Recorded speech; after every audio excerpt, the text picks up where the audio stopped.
Artritis reumatoide. Una enfermedad debilitante dolorosa es más devastadora de lo que se reconoció anteriormente. La artritis reumatoide afecta a aproximadamente el 1% de nuestra población y al menos 2 millones de estadounidenses tienen artritis reumatoide definida o clásica. Esta cifra ha aumentado en los últimos años, ya que, en 2010, aproximadamente el 2,5% de las mujeres blancas desarrollaron artritis reumatoide. Es una enfermedad mucho más devastadora de lo que se apreciaba anteriormente. La mayoría de los pacientes con artritis reumatoide tienen una discapacidad progresiva. El curso natural de la artritis reumatoide es bastante notable, ya que menos del 1% de las personas con la enfermedad tienen una remisión espontánea. Algunas discapacidades ocurren en el 50 y 70% de las personas dentro de los 5 años posteriores a la aparición de la enfermedad, y la mitad dejará de trabajar dentro de los 10 años. El costo anual de esta enfermedad en los Estados Unidos se estima en más de 1.000 millones.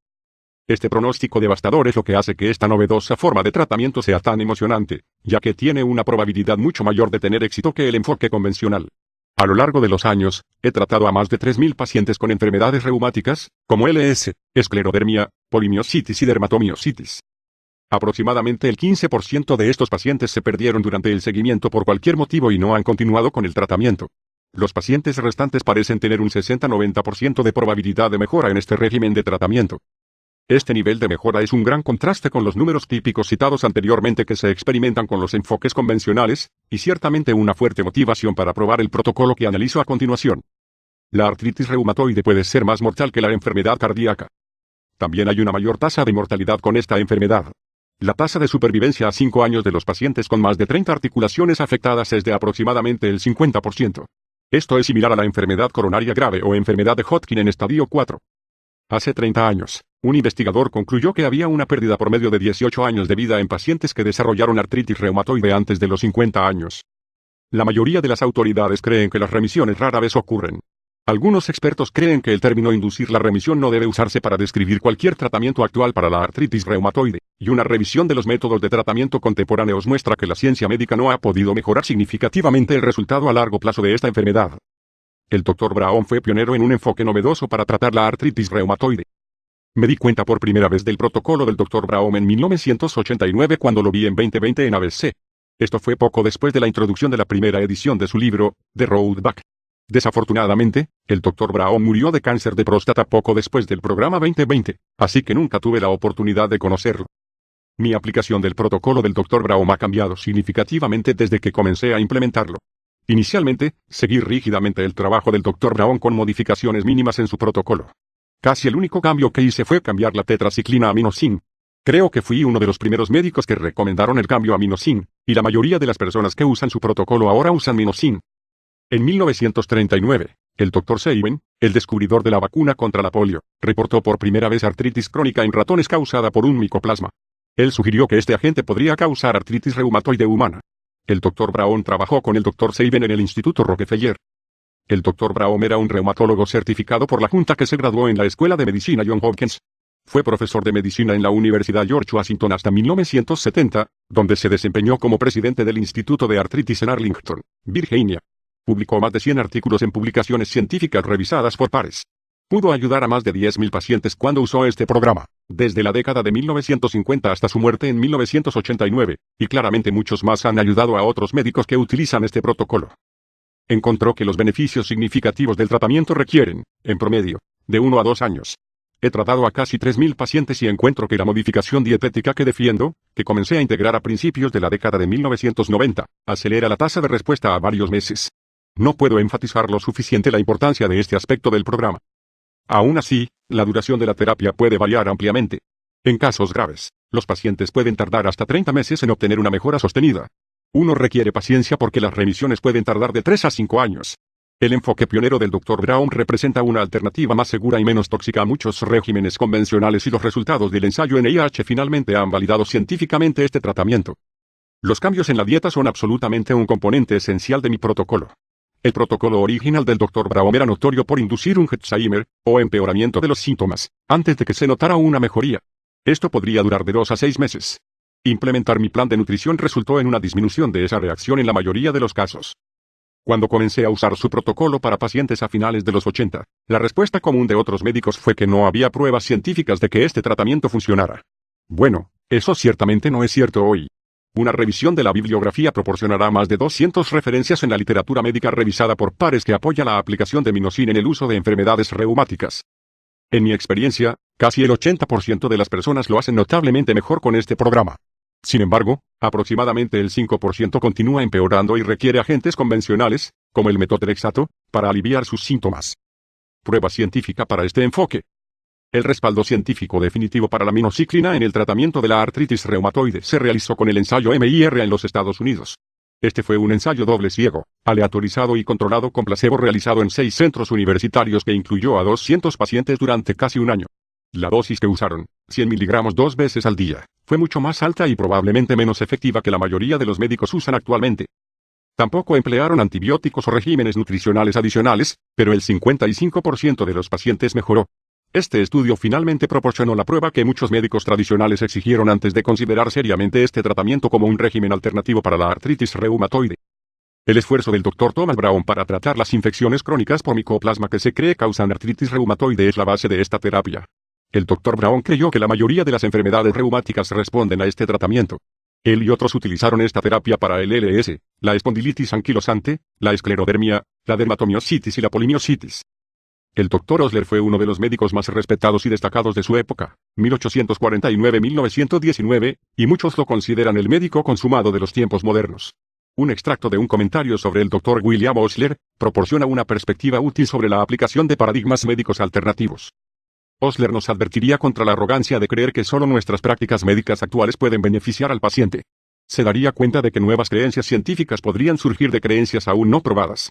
Aunque lucharía vigorosamente para proteger al público contra los fraudes y los charlatanes, alentaría el estudio crítico de los enfoques terapéuticos que, según se informó, eran beneficiosos para los pacientes.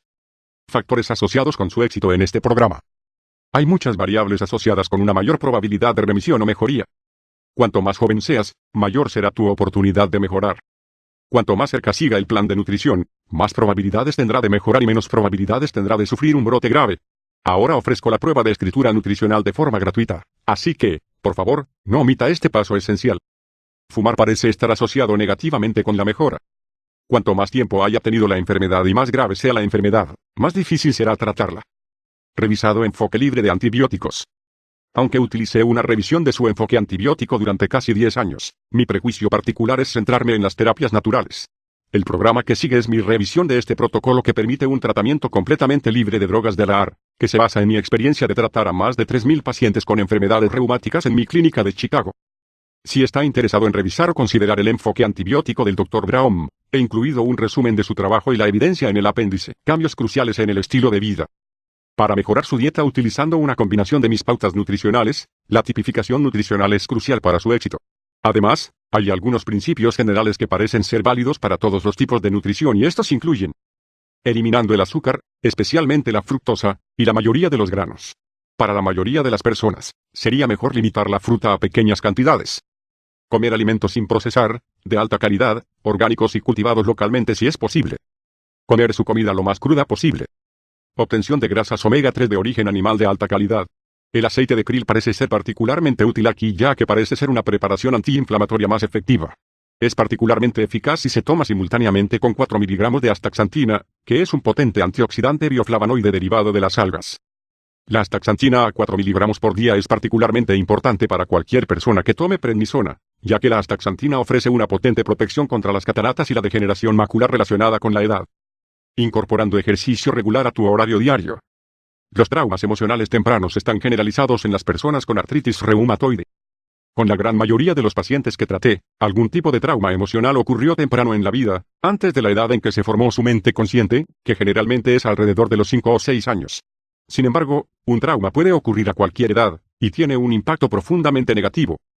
Si ese insulto emocional específico no se aborda con una modalidad de tratamiento eficaz, el desencadenante emocional subyacente continuará a ralentizarse, lo que permitirá que continúe el proceso destructivo, lo que puede predisponerlo a enfermedades autoinmunes graves, como la AR, más adelante en la vida. En algunos casos, la AR parece ser causada por una infección, y según mi experiencia, esta infección generalmente se adquiere cuando tiene un evento estresante que causa una interrupción en sus circuitos bioeléctricos, lo que a su vez afecta su sistema inmunológico. Este trauma emocional temprano lo predispone a desarrollar la infección inicial y también contribuye a su incapacidad relativa para vencer efectivamente la infección. Por lo tanto, es muy importante contar con una herramienta eficaz para abordar estos traumas emocionales subyacentes. En mi práctica, la forma más común de tratamiento que se utiliza es la técnica de libertad emocional, EFT. Si bien EFT es algo que puedes aprender a hacer tú mismo desde la comodidad de tu hogar, es importante consultar a un profesional bien entrenado para obtener las habilidades necesarias para promover una curación adecuada con esta herramienta increíble. Deficiencia de vitamina D, rampante en las personas con artritis reumatoide. La primera parte del siglo XXI atrajo una enorme atención a la importancia y el valor de la vitamina D, particularmente en el tratamiento de enfermedades autoinmunes como la AR. Desde mi perspectiva, ahora es una negligencia virtualmente criminal tratar a una persona con AR y no controlar agresivamente sus niveles de vitamina D, para confirmar que están en un rango terapéutico de 50 y 70 nanogramos por litro. Esto es tan importante que los análisis de sangre deben realizarse cada 2 semanas, por lo que la dosis se puede ajustar para llegar a ese rango. La mayoría de los adultos con peso normal deben comenzar con 10.000 unidades de vitamina D por día. Si se encuentra en los Estados Unidos, LabLab es el laboratorio de elección.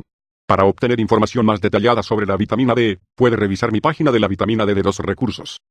La mejor manera de elevar sus niveles en sangre es mediante la exposición sensible a grandes cantidades de su piel.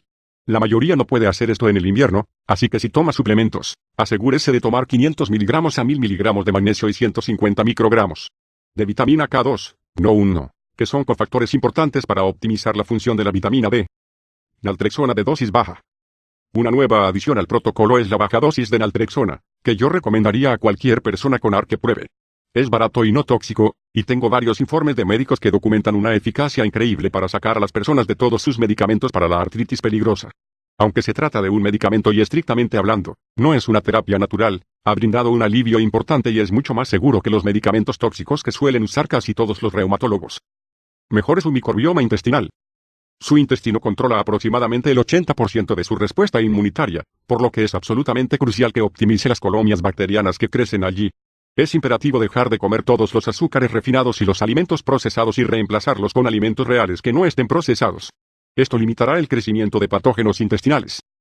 Lo ideal sería agregar verduras fermentadas, ya que puedes ingerir muchos billones de bacterias beneficiosas con este alimento económico que puedes preparar en casa. Si esta no es una opción para usted, entonces se beneficiaría de tomar un probiótico de alta potencia y alta calidad, pero eso no proporcionará tantas bacterias y será más caro.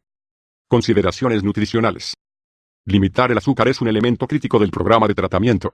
El azúcar tiene múltiples influencias negativas significativas en su bioquímica. En primer lugar, aumenta sus niveles de insulina, que es la causa fundamental de casi todas las enfermedades crónicas. También puede perjudicar sus bacterias intestinales. En mi experiencia, si no puede disminuir su consumo de azúcar, es mucho menos probable que mejore. Comprenda que la fuente de calorías número 1 en los Estados Unidos es el jarabe de maíz con alto contenido de fructosa por el consumo de refrescos. Uno de los primeros pasos que puede tomar es eliminar gradualmente todos los refrescos y reemplazarlos con agua pura y limpia. Ejercicio para la artritis reumatoide. Es muy importante hacer ejercicio y aumentar el tono muscular de las articulaciones que no soportan peso. Los expertos nos dicen que el desuso resulta en atrofia muscular y debilidad. Además, la inmovilidad puede provocar contracturas articulares y pérdida de la amplitud de movimiento. ROM. Se prefieren los ejercicios de ROM activa a los pasivos. Existe cierta evidencia de que los ejercicios de ROM pasivos aumentan la cantidad de glóbulos blancos en sus articulaciones. Si sus articulaciones están rígidas, debe estirar y aplicar calor antes de hacer ejercicio. Si sus articulaciones están inflamadas, sería útil la aplicación de 10 minutos de hielo antes del ejercicio. La articulación inflamada es muy vulnerable al daño causado por un ejercicio inadecuado, por lo que debe tener cuidado. Las personas con artritis deben lograr un delicado equilibrio entre el descanso y la actividad, y deben evitar las actividades que agravan el dolor articular. Debes evitar cualquier ejercicio que ponga a prueba una articulación significativamente inestable. Una buena regla general es que, si el dolor dura más de 1 hora después de detener el ejercicio, debe disminuir la velocidad o elegir otra forma de ejercicio. Los dispositivos de asistencia también son útiles para disminuir la presión sobre las articulaciones afectadas. Muchos pacientes deben ser instados a aprovechar estos. La Arthritis Foundation tiene un libro, Guía para la Vida Independiente, que instruye a los pacientes sobre cómo obtenerlos. Por supuesto, también es importante mantener una buena condición cardiovascular. Caminar con zapatos adecuados de apoyo es otra consideración importante. Si su condición lo permite, sería prudente avanzar hacia un programa Peak Fitness que esté diseñado para alcanzar una salud óptima. Es importante controlar su dolor. Uno de los problemas principales con la AR es controlar el dolor. El tratamiento convencional generalmente incluye el uso de medicamentos muy peligrosos como prednisona, metotrexato y medicamentos que interfieren con el factor de necrosis tumoral, como Enbrel. El objetivo es implementar los cambios en el estilo de vida mencionados anteriormente lo más rápido posible, para que pueda comenzar a reducir estas drogas tóxicas y peligrosas, que no hacen absolutamente nada para tratar la causa de la enfermedad. Sin embargo, el alivio del dolor es obviamente muy importante, y si no lo logra, puede entrar en un ciclo depresivo que puede empeorar claramente su sistema inmunológico y hacer que la raza inflame. Por lo tanto, el objetivo es estar lo más cómodo y sin dolor posible con la menor cantidad de medicamentos. La Clínica Mayo ofrece varias pautas de sentido común para evitar el dolor prestando atención a cómo se mueve, para no lesionar las articulaciones. Antiinflamatorios más seguros. De usar para el dolor. Claramente, los medicamentos recetados más seguros para el dolor son los salicilatos no acetilados, tales como salsalato, salicilato de sodio, salicilato de magnesio, es decir, Salflex, disalcidotrilisate. Son los fármacos de elección si hay insuficiencia renal, ya que interfieren mínimamente con la anticiclooxigenasa y otras prostaglandinas. Además, no afectarán la inhibición plaquetaria en aquellos pacientes que se someten a un régimen de aspirina en días alternos para disminuir el riesgo de accidente cerebrovascular o enfermedad cardíaca. A diferencia de la aspirina, no aumentan la formación de productos del metabolismo del ácido araquidónico mediado por lipoxigenasa. Por esta razón, es menos probable que causen reacciones de hipersensibilidad. Estos medicamentos se han utilizado de forma segura en pacientes con enfermedad reversible de las vías respiratorias obstructivas y antecedentes de sensibilidad a la aspirina. También son mucho más suaves para su estómago que los otros AINE y son el medicamento de elección si tiene problemas con la enfermedad de úlcera péptica. Desafortunadamente, todos estos beneficios están equilibrados por el hecho de que pueden no ser tan efectivos como los otros agentes y son menos convenientes de tomar. Debe tomar 1.5 a 2 gramos 2 veces al día, y el tinnitus, o zumbido en su oído, es un efecto secundario frecuente. Debe estar al tanto de esta complicación y saber que, si se desarrolla tinnitus, debe suspender los medicamentos por un día y reiniciar con una dosis que sea inferior a media pastilla por día. Puede repetir esto hasta que encuentre una dosis que alivie su dolor y no cause ningún zumbido en sus oídos. Si los antiinflamatorios más seguros no ayudan, intente esto a continuación. Si los salicilatos no acetilados no ayudan, hay muchos AINE diferentes para probar. Relafen, Dipro, Voltaren, Motrin, Naproxen, Meclomen, Indocin, o Rudicitolectin. Se encuentran entre los más tóxicos o con mayor probabilidad de causar complicaciones. Puedes experimentar con ellos y ver cuál funciona mejor para ti. Si el costo es una preocupación, el ibuprofeno genérico se puede usar hasta 800 miligramos por dosis. Desafortunadamente, estudios recientes sugieren que este medicamento es más dañino para los riñones.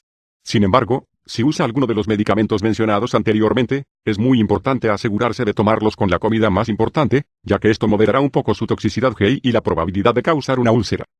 Tenga en cuenta que son mucho más peligrosos que los antibióticos o los salicilatos no acetilados. Debe realizarse un análisis de sangre de SMA al menos una vez al año si está tomando estos medicamentos. Además, debe controlar sus niveles séricos de potasio si está tomando un inhibidor de la SA ya que estos medicamentos pueden causar niveles altos de potasio. También debe controlar su función renal. La SMA mostrará cualquier insuficiencia hepática que puedan estar causando los medicamentos. Estos medicamentos también pueden afectar el metabolismo de la prostaglandina y causar necrosis papilar y nefritis intersticial crónica. Su riñón necesita prostaglandinas vasodilatadoras, PGE2 y prostaciclina, para contrarrestar los efectos de potentes hormonas vasoconstrictoras como la angiotensina 2 y las catecolaminas. Los AINE disminuyen la síntesis de prostaglandinas al inhibir la ciclooxigenasa, lo que lleva a una constricción sin oposición de las arteriolas renales que irrigan el riñón. Advertencia: estos medicamentos aumentan enormemente su riesgo de úlceras. El primer AINE sin aspirina, la indometacina, se introdujo en 1963. Ahora hay más de 30 disponibles. Relafen es una de las mejores alternativas, ya que parece causar menos disbiosis intestinal. Debe tener especial cuidado en controlar periódicamente la función renal. Es importante comprender y aceptar los riesgos asociados con estos medicamentos más tóxicos. Cada año, hacen suficiente daño al tracto GI para matar entre 2.000 y 4.000 personas con artritis reumatoide sola. Eso es 10 personas todos los días. En un momento dado, entre el 10 y el 20% de todos los que reciben tratamiento con AINE tienen úlceras gástricas. Si está tomando un AINE, tiene un riesgo aproximadamente 3 veces mayor de desarrollar efectos secundarios gastrointestinales graves que aquellos que no lo hacen. Aproximadamente el 1.2% de los pacientes que toman AINE son hospitalizados por problemas de GI superior, por año de exposición. Un estudio de pacientes que tomaban AINE mostró que una complicación potencialmente mortal fue el primer signo de úlcera en más de la mitad de los sujetos. Los investigadores descubrieron que los fármacos suprimen la producción de prostaciclina, que es necesaria para dilatar los vasos sanguíneos e inhibir la coagulación. Estudios anteriores habían encontrado que los ratones genéticamente modificados para ser incapaces de usar la prostaciclina adecuadamente eran propensos a los trastornos de la coagulación. Cualquier persona que tenga un mayor riesgo de enfermedad cardiovascular debe evitar estos medicamentos. Las complicaciones de la úlcera ciertamente son potencialmente mortales, pero los ataques cardíacos son un riesgo mucho más común y probable, especialmente en personas mayores. ¿Cómo puede saber si está en riesgo de tener efectos secundarios de los AINE? El análisis de factores de riesgo puede ayudar a determinar si enfrentará un mayor riesgo de desarrollar estas complicaciones. Si tiene alguno de los siguientes síntomas, es probable que tenga un mayor riesgo de efectos secundarios de estos medicamentos. 1. Vejez. 2. Historia de la úlcera péptica. 3. Dependencia del alcohol. 4. Fumar cigarrillos. 5. Uso simultáneo de prednisona o corticosteroides. 6. Discapacidad. 7. Tomar una alta dosis de los AINE. 8. Usando un AINE conocido por ser más tóxico. Prednisona. Los medicamentos de la clase anterior se denominan antiinflamatorios no esteroideos, AINE. Si no pueden controlar el dolor, la prednisona se usa casi un cuatroercialmente. Este es un medicamento esteroide que está cargado de efectos secundarios. Si está tomando grandes dosis de prednisona durante largos periodos de tiempo, puede estar prácticamente seguro de que desarrollará los siguientes problemas: osteoporosis, cataratas, diabetes, úlceras, reactivación del herpes, insomnio, hipertensión, cálculos renales. Puede estar prácticamente seguro de que cada vez que toma una dosis de prednisona, sus huesos se debilitan. Cuanto más alta sea la dosis y más tiempo tome la prednisona, más probabilidades tendrá de desarrollar los problemas. Sin embargo, si puede mantener su dosis a 5 miligramos o menos, esto no suele ser un problema importante. Por lo general, este es uno de los primeros medicamentos que debe intentar suspender tan pronto como lo permitan sus síntomas. Tenga en cuenta que los niveles de cortisol en la sangre alcanzan su punto máximo entre las 3 y las 9 de la mañana. Por lo tanto, sería más seguro administrar la prednisona en la mañana.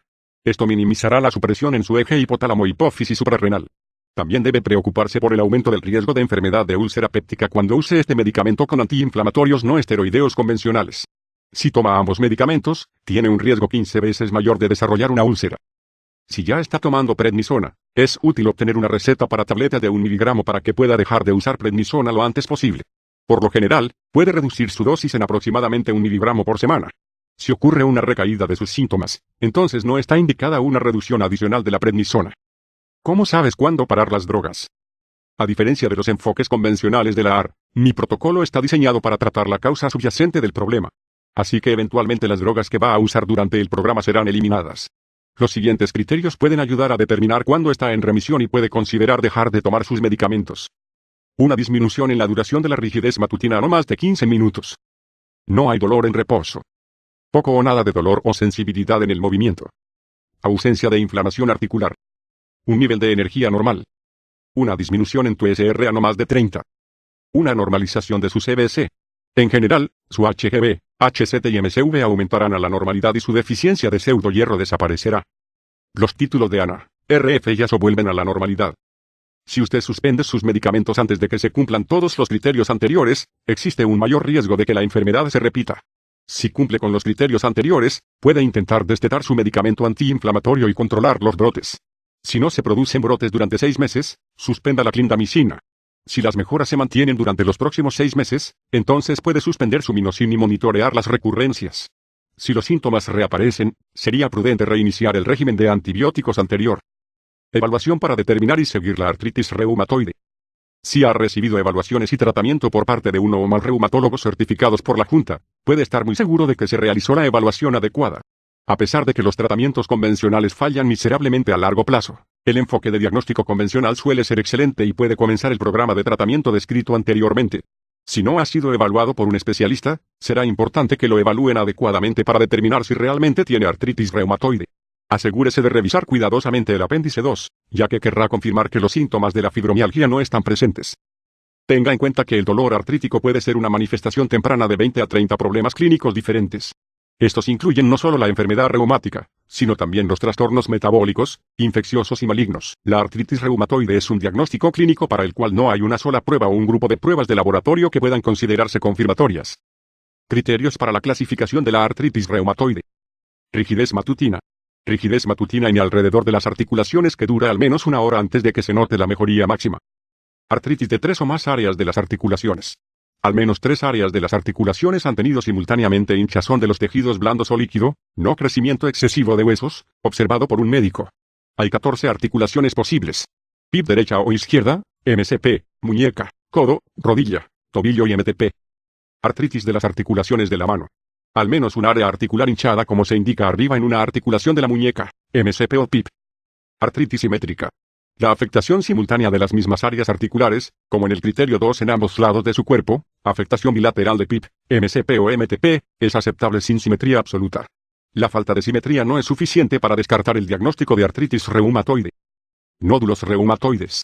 Nódulos subcutáneos sobre prominencias óseas o superficies extensoras, o en regiones yuxtaarticulares, observadas por un médico.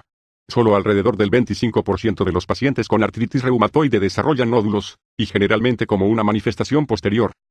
Factor reumatoide sérico. Demostración de cantidades anormales de factor reumatoide sérico mediante cualquier método que haya sido positivo en menos del 5% de los sujetos control normales. Esta prueba es positiva solo del 30 al 40% del tiempo en los primeros meses de la artritis reumatoide. También debe asegurarse de que los primeros 4 síntomas enumerados en la tabla anterior estén presentes durante 6 o más semanas. Estos criterios tienen una sensibilidad de 91 al 94% y una especificidad de 89% para el diagnóstico de artritis reumatoide. Sin embargo, estos criterios fueron diseñados para la clasificación y no para el diagnóstico. El diagnóstico debe hacerse por razones clínicas. Es importante tener en cuenta que muchos pacientes con pruebas serológicas negativas pueden tener un cuadro clínico sólido para la artritis reumatoide. Sus manos son la clave para el diagnóstico de la artritis reumatoide. En cierto modo las manos son la tarjeta de visita de la artritis reumatoide. Si carece por completo de la mano y la muñeca, incluso en la historia, el diagnóstico de artritis reumatoide es dudoso. La artritis reumatoide rara vez afecta sus caderas y tobillos al principio de su curso. Las articulaciones metacarpofalángicas, interfalángicas proximales y de muñeca son las primeras articulaciones que se vuelven sintomáticas. La osteoartritis generalmente afecta las articulaciones que están más cerca de las yemas de sus dedos, articulaciones DIP, mientras que la AR generalmente afecta las articulaciones más cercanas a su muñeca, PIP, como sus nudillos. Puede haber fatiga antes de que comiencen los síntomas en las articulaciones, y la rigidez matutina es un indicador sensible de la artritis reumatoide. Un aumento de líquido en y alrededor de su articulación probablemente cause la rigidez. Sus articulaciones son cálidas, pero su piel rara vez está roja. Cuando sus articulaciones desarrollen derrames, manténgalas flexionadas entre 5 y 20 grados, ya que es probable que sea demasiado doloroso extenderlas completamente. Cambios radiológicos.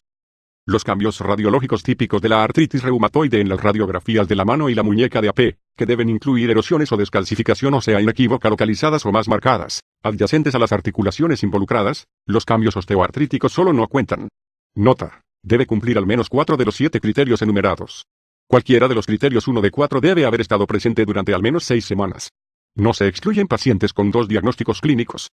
No se deben hacer designaciones como artritis reumatoide clásica, definitiva o probable. Evaluación de laboratorio. La evaluación inicial general de laboratorio debe incluir un nivel básico de SR, CBC, SMA, UA, nivel de 25-hidróxide, y un título de ASO.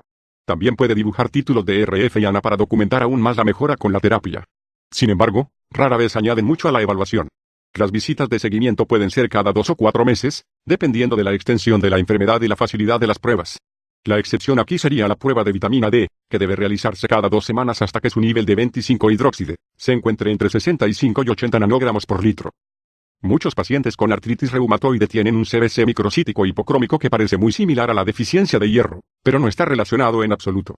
Esto se debe probablemente a la inflamación en la artritis reumatoide que afecta la utilización óptima de hierro en la médula ósea. Es importante tener en cuenta que este tipo de anemia no responde al hierro y que si se le aplica hierro empeorará, ya que el hierro es un estrés oxidativo muy potente. Los niveles de ferritina son generalmente el indicador más confiable de las reservas totales de cuerpos de hierro. Desafortunadamente, también es una proteína reactiva de fase aguda y se elevará cada vez que la SR esté elevada. Esto hace que la ferritina sea una prueba no confiable en pacientes con artritis reumatoide. Médicos que usan este protocolo. Roadback. ORG es la organización más antigua que promueve este trabajo y con la que el Dr. Brown trabajó originalmente. Son un excelente recurso para encontrar profesionales de la salud que utilizan este enfoque. Apéndice 1. La causa infecciosa de la artritis reumatoide. Es bastante claro que la autoinmunidad desempeña un papel importante en la progresión de la artritis reumatoide. La mayoría de los investigadores de reumatología creen que un agente infeccioso causa artritis reumatoide. Sin embargo, hay poco acuerdo en cuanto al organismo involucrado. Los investigadores han propuesto los siguientes agentes infecciosos. Virus linfotrópico humano de células T tipo 1. Virus de la rubéola. Citomegalovirus. Herpesvirus. Micoplasma. Esta revisión se centrará en la evidencia que apoya la hipótesis de que el micoplasma es un agente etiológico común de la artritis reumatoide. Los micoplasmas son los procariotas más pequeños que se replican a sí mismos. Se diferencian de las bacterias clásicas por carecer de estructuras rígidas de la pared celular y son los organismos más pequeños conocidos capaces de existir extracelularmente. Son considerados parásitos de humanos, animales y plantas. Cultivando micoplasmas a partir de articulaciones. Los micoplasmas tienen capacidades biosintéticas limitadas y son muy difíciles de cultivar y crecer a partir de tejidos sinoviales. Requieren medios de crecimiento complejos o una estrecha relación parasitaria con las células animales. Esto contribuyó al fracaso de muchos investigadores para aislarlos del tejido artrítico. En la artritis reactiva, los complejos inmunes en lugar de los organismos viables se localizan en sus articulaciones. El agente infeccioso está realmente presente en otro sitio. Algunos investigadores creen que la unión del organismo en el complejo inmune contribuye a la dificultad de obtener cultivos de micoplasma positivos. A pesar de esta dificultad, algunos investigadores han aislado con éxito micoplasma de tejidos sinoviales de pacientes con artritis reumatoide. Un grupo británico utilizó una prueba de inhibición de la migración de leucocitos y descubrió que 2/3 de sus pacientes con artritis reumatoide estaban infectados con Mycoplasma fermentens. Estos resultados son impresionantes, ya que no incluyeron cepas de micoplasma más prevalentes, como Mycoplasma salivarium, Mycoplasma ovale, Mycoplasma hominis, y Mycoplasma pneumonia. Un investigador finlandés informó una incidencia del 100% de aislamiento de micoplasma de 27 sinovia reumatoidea utilizando una técnica de cultivo modificada. Ninguno de los tejidos no reumatoides produjo micoplasmas. El mismo investigador usó una técnica de hemaglutinación indirecta e informó anticuerpos contra el micoplasma en el 53% de los pacientes con artritis reumatoide definida. Usando técnicas similares, otros investigadores han cultivado micoplasma en el 80-100% de su población de prueba de artritis reumatoide. La artritis reumatoide también puede seguir algunas infecciones respiratorias por micoplasma. Un estudio de más de 1000 pacientes pudo identificar artritis en casi el 1% de los pacientes. Estas infecciones pueden asociarse con un factor reumatoide O positivo. Esto proporciona soporte adicional para el micoplasma como agente etiológico para la artritis reumatoide. Las infecciones por micoplasma genital humano también han causado artritis séptica. Los investigadores de Harvard pudieron cultivar micoplasma u otro organismo similar, Ureaplasma urealyticon, en el 63% de las pacientes con LS y solo en el 4% de los pacientes con SFC. Los investigadores eligieron el SFC, ya que estos pacientes compartían síntomas similares a los de LS, como fatiga, artralgias y mialgias, evidencia animal para el protocolo. El espectro completo de las respuestas inmunes de la artritis reumatoide humana, producción de linfocinas, reactividad de linfocitos alterados, deposición de complejos inmunes, inmunidad mediada por células y desarrollo de reacciones autoinmunes, se produce en la artritis animal inducida por micoplasmas. Los investigadores han implicado al menos 31 especies diferentes de micoplasmas. Micoplasma puede producir artritis experimental en animales de 3 días a meses después. El tiempo parece depender de la dosis administrada y de la virulencia del organismo. Existe una estrecha similitud entre estas infecciones y las de la artritis reumatoide humana. Los micoplasmas causan artritis en los animales por varios mecanismos.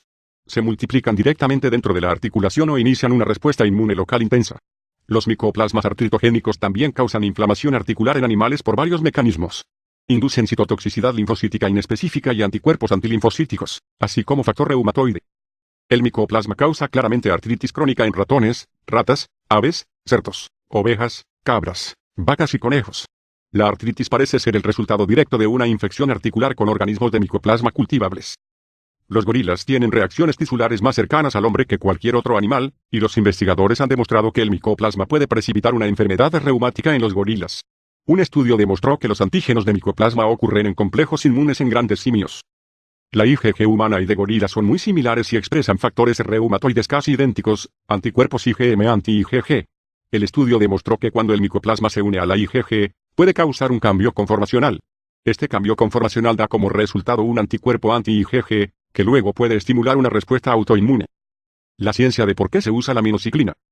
Si el micoplasma fuera un factor causante de la artritis reumatoide, uno esperaría que los medicamentos de tipo tetraciclina proporcionen algún tipo de mejoría en la enfermedad. La actividad de la colagenasa aumenta en la artritis reumatoide y probablemente tiene un papel en su causa. Los investigadores han demostrado que la tetraciclina y la minociclina inhiben los leucocitos, macrófagos y colagenasa sinovial. Hay varios otros aspectos de las tetraciclinas que pueden desempeñar un papel en la artritis reumatoide. Los investigadores han demostrado que la minociclina y la tetraciclina retardan la descomposición excesiva del tejido conectivo y la reabsorción ósea, mientras que la doxiciclina inhibe la digestión del cartílago humano. También es posible que el tratamiento con tetraciclina mejore la enfermedad reumática al reducir la respuesta de hipersensibilidad de tipo retardado. La minociclina y la doxiciclina inhiben las fosfolipasas, que se consideran proinflamatorias y pueden inducir sinovitis. La aminociclina es un antibiótico más potente que la tetraciclina y penetra mejor en los tejidos. Estas características cambiaron el tratamiento de la enfermedad reumática de la tetraciclina a la aminociclina. La aminociclina puede beneficiar a los pacientes con artritis reumatoide a través de sus propiedades inmunomoduladoras e inmunosupresoras.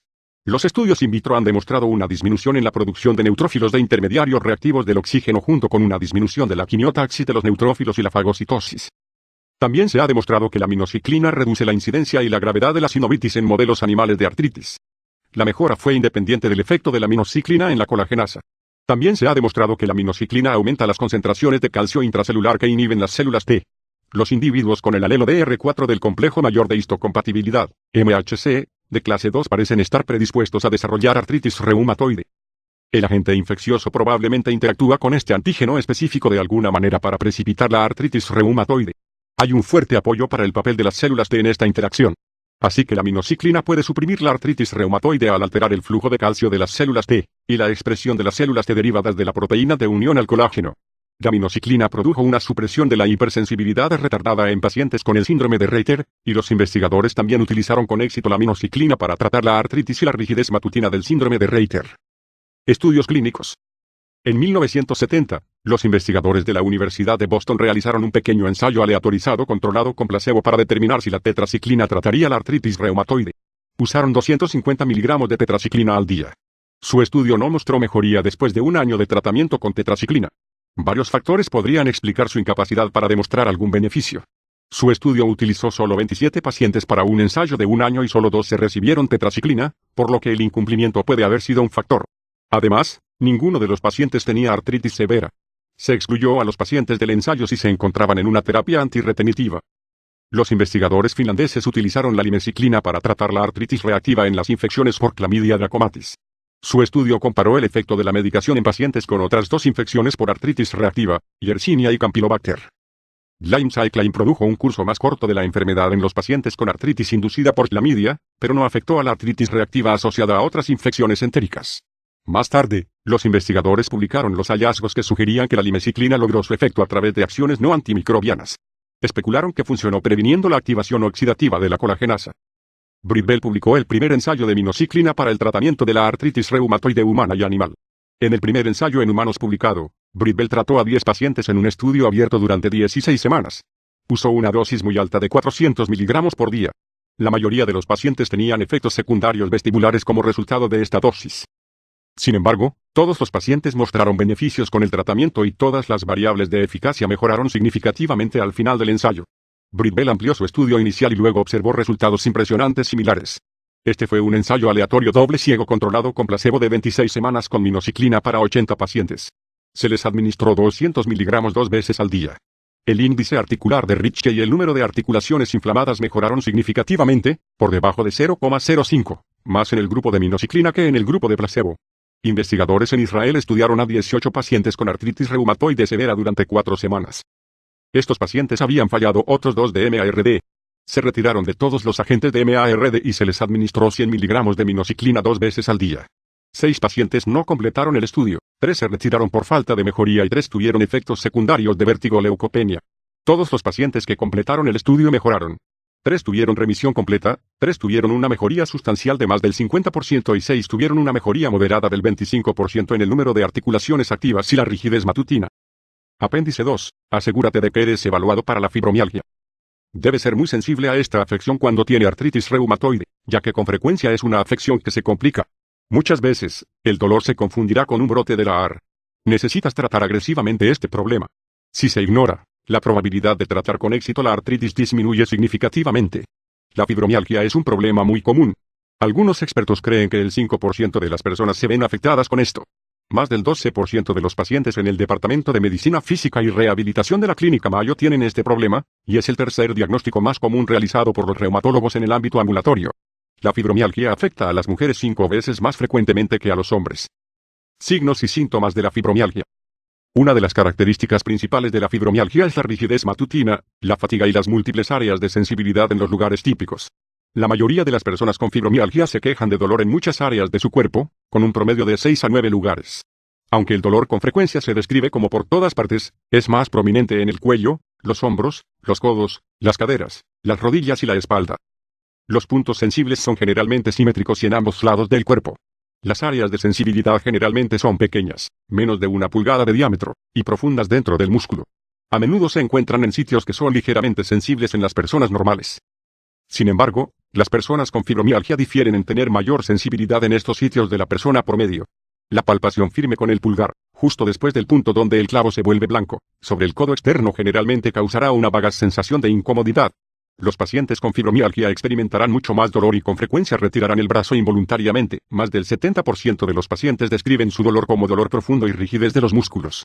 A menudo es relativamente constante de un momento a otro, pero ciertas posiciones o movimientos pueden empeorar momentáneamente el dolor. Otros términos utilizados para describir el dolor son aburrido y entumecido. El dolor agudo o intermitente es relativamente poco frecuente. Los pacientes con fibromialgia también suelen quejarse de que los ruidos repentinos y agudos empeoran su dolor.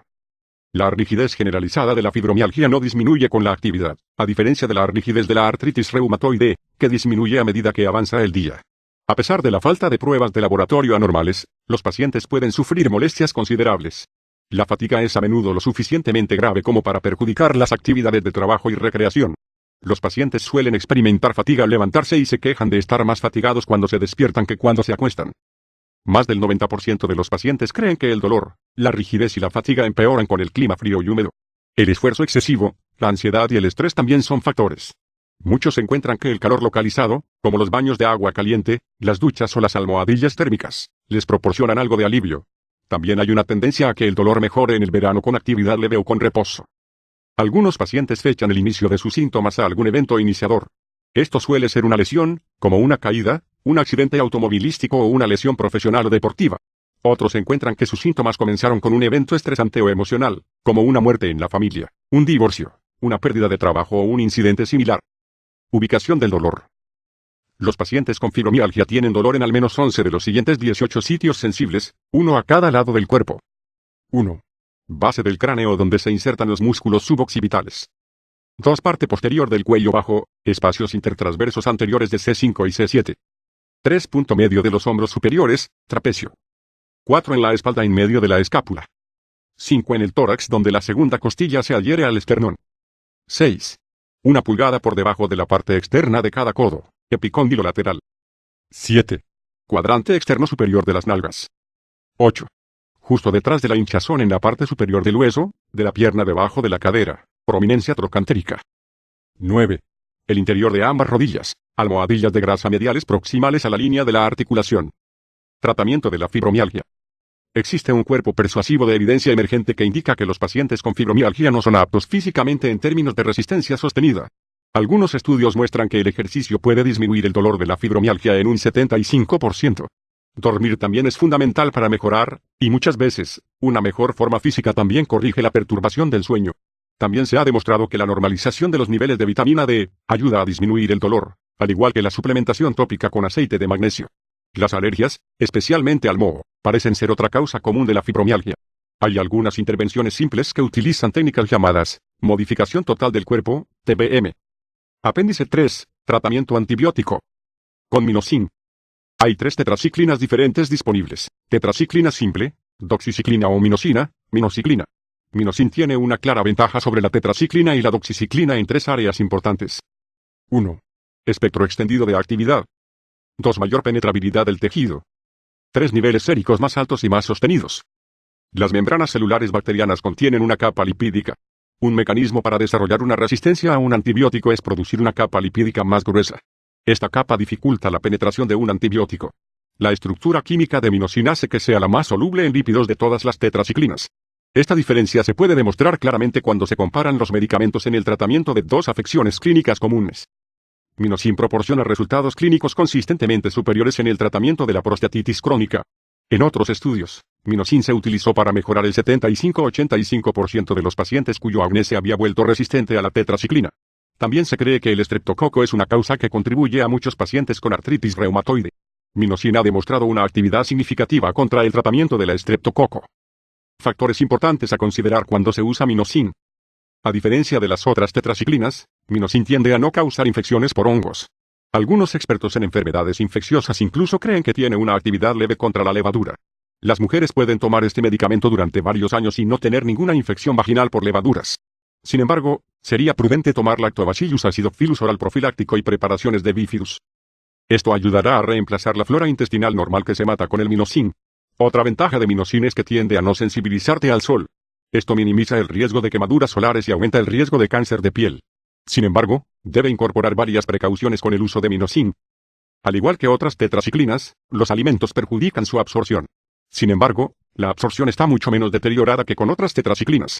Esto es afortunado porque algunas personas no pueden tolerar Minocin con el estómago vacío y tienen que tomarlo con una comida para evitar los efectos secundarios gastrointestinales. Si necesita tomarlo con una comida, aún absorberá el 85% de la medicación, mientras que la tetraciclina se absorbe solo en un 50%. En junio de 1990, también estuvo disponible una versión peletizada de Minocin, que mejoró la absorción cuando se tomó con las comidas. Este formulario solo está disponible en la marca Lederle no genérica, y es una justificación más que razonable para no sustituir la versión genérica. La experiencia clínica ha demostrado que muchos pacientes se recaerán cuando cambien del nombre de marca al genérico. En febrero de 2006, Walles vendió los derechos de fabricación de Minocin a Triax Pharmaceuticals, 866-488-7429. Clínicamente, se ha documentado que es importante tomar la marca Minocin de Lederle, ya que la mayoría de las minociclinas genéricas son claramente menos efectivas. Un gran porcentaje de pacientes no responderá en absoluto, o no les irá tan bien con la minociclina no Lederle genérica. Tradicionalmente se recomendaba recibir solo la marca Lederle Minocin. Sin embargo, hay una marca genérica que es aceptable, y esa es la marca hecha por Lederle. La única diferencia entre Lederle genérico Minocin y la marca Minocin es la etiqueta y el precio. El problema es encontrar la marca genérica de Lederle. Algunos de mis pacientes han podido encontrarlo en Walmart. Dado que Walmart es una de las cadenas de medicamentos más grandes de los Estados Unidos, esto debería hacer que el tratamiento esté más disponible por un cargo reducido. Muchos pacientes toman IN que contribuyen a las microulceraciones del estómago, que causan una pérdida crónica de sangre. Ciertamente, es posible desarrollar una úlcera péptica que contribuye a esta pérdida de sangre. En cualquier caso, los pacientes reciben con frecuencia suplementos de hierro para corregir sus recuentos sanguíneos. Es imperativo que Minocin no sea dado con hierro. Más del 85% de la dosis se unirá al hierro y pasará a través de su colon no absorbido. Si se toma hierro, debe ser al menos 1 hora antes de Minocin, o 2 horas después. Una reciente, infrecuente, complicación de Minocin es una neumonitis por hipersensibilidad mediada por células. La mayoría de los pacientes pueden comenzar con 100 miligramos de Minocin todos los lunes, miércoles y viernes por la noche. La doxiciclina puede ser sustituida por pacientes que no pueden pagar la Minocin más cara. Es importante no administrar ninguno de los dos medicamentos diariamente, ya que esto no parece proporcionar un beneficio clínico tan grande. Advertencia. Los medicamentos tipo tetraciclina pueden causar una decoloración permanente de los dientes de color marrón grisáceo. Esto puede ocurrir en la última mitad del embarazo y en niños de hasta 8 años. No debe usar tetraciclina de forma rutinaria en niños. Si tiene una enfermedad grave, puede considerar aumentar la dosis hasta 200 miligramos 3 veces por semana. Aparte del costo de este enfoque, varios problemas pueden resultar de las dosis más altas. Minocin puede causar náuseas y vértigo bastante severos, pero tomar la dosis por la noche tiende a disminuir considerablemente este problema. Sin embargo, si toma la dosis a la hora de acostarse, debe tragar el medicamento con 2 vasos de agua. Esto es para asegurar que la cápsula no se atasque en su garganta. Si eso ocurre, puede producirse una esofagitis química grave, que puede enviarlo a la sala de emergencias. Para aquellos médicos que optan por usar tetraciclina o doxiciclina por razones de costo o sensibilidad, varios métodos pueden ayudar a disminuir el crecimiento excesivo de levadura secundario inevitable. Lactobacillus acidophilus ayudará a mantener la flora intestinal normal y disminuirá el riesgo de crecimiento excesivo de hongos. La evitación agresiva de todos los azúcares, especialmente los que se encuentran en los refrescos que no son de dieta, también disminuirá el sustrato para el crecimiento de la levadura. Se pueden usar antibióticos macrólidos como Viaxin y Tromax, si las tetraciclinas están contraindicadas. También se utilizarían en el régimen de 3 pastillas a la semana. Clindamicina. El otro medicamento utilizado para tratar la artritis reumatoide es la clindamicina. El libro del Dr. Braum analiza los usos de la clindamicina intravenosa, y es importante usar la forma de tratamiento 4 si la enfermedad es grave. En mi experiencia, casi todos los pacientes con esclerodermia requieren una postura más agresiva y el uso de tratamiento intravenoso. La esclerodermia es una forma particularmente peligrosa de enfermedad reumática que debe recibir una intervención agresiva. Un problema importante con el formulario 4 es el costo. El precio varía de $100 a $300 por dosis si lo administra una agencia de atención médica domiciliaria. Sin embargo, si se compra directamente de Ullón, se pueden obtener ahorros significativos. Si tiene una enfermedad más leve, es preferible la forma oral de clindamicina. Con una enfermedad reumática leve, la minoría de los casos, incluso es posible excluir esto de su régimen. Las dosis iniciales para un adulto serían una dosis de 1200 miligramos una vez a la semana. Tenga en cuenta que muchas personas no parecen tolerar este medicamento tan bien como Minosin. La queja principal parece ser un sabor amargo de tipo metálico, que dura aproximadamente 24 horas después de la dosis. Tomar la dosis después de la cena parece ayudar a modificar un poco esta queja. Si esto es un problema, puede reducir la dosis y aumentar gradualmente la dosis durante unas pocas semanas. La preocupación por el desarrollo de la enterocolitis pseudomembranosa por Clostridium difficile como resultado de la clindamicina es apropiada. Esta complicación es bastante rara en este régimen de dosificación, pero ciertamente puede ocurrir. También es importante tener en cuenta la posibilidad de desarrollar un ataque de diarrea grave e incontrolable. La administración de Acidophilus parece limitar esta complicación al promover el crecimiento de la flora intestinal saludable. Si tiene una forma resistente de enfermedad reumática, debe considerarse la administración intravenosa. En general, se administran dosis semanales de 900 miligramos hasta que se observa una mejoría clínica. Esto generalmente ocurre dentro de las primeras 10 dosis. En ese momento, el régimen puede reducirse a cada 2 semanas con la forma oral sustituida en las semanas en que no se toma la 4. ¿Qué hacer si no responde? La razón más frecuente por la que no se responde al protocolo es la falta de cumplimiento de las pautas dietéticas. La mayoría de las personas comen demasiados granos y azúcares, lo que altera la fisiología de la insulina. Es importante que cumpla lo más estrictamente posible con las pautas. Una pequeña minoría, generalmente menos del 15% de los pacientes, no responderá al protocolo descrito anteriormente, a pesar de la rígida adherencia a la dieta. Estas personas ya deben estar en la clindamicina 4. Parece que el ácido hialurónico, que es un agente potenciador comúnmente utilizado en el tratamiento del cáncer, puede ser bastante útil en estos casos. Parece que el ácido hialurónico tiene muy poca o ninguna toxicidad directa, pero funciona de una manera altamente sinérgica cuando se administra directamente en la bolsa 4 con la clindamicina. El ácido hialurónico también se utiliza en procedimientos ortopédicos. La dosis es generalmente de 2 a 10 centímetros cúbicos en la bolsa 4. Sin embargo, el ácido hialurónico no es barato, ya que el costo puede variar hasta $10 por centímetros cúbicos. También debe tener cuidado, ya que puede precipitar una reacción significativa de Herxheimer.